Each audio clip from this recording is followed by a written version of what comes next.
سالها ماشین پیکان داشتیم، جمعه ها در خانه مهمان داشتیم.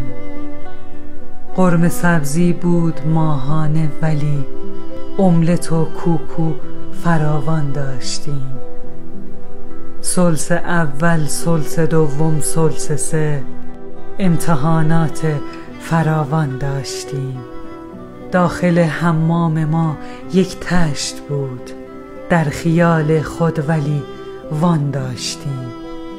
پای ما در جمع شلوارک نبود، ما درون خانه تنبان داشتیم. پولمان میماند تا پایان ما، اندکی هم بهر درمان داشتیم. آن زمانها فقر هم بودش، ولی منتها یک ذره وجدان داشتیم.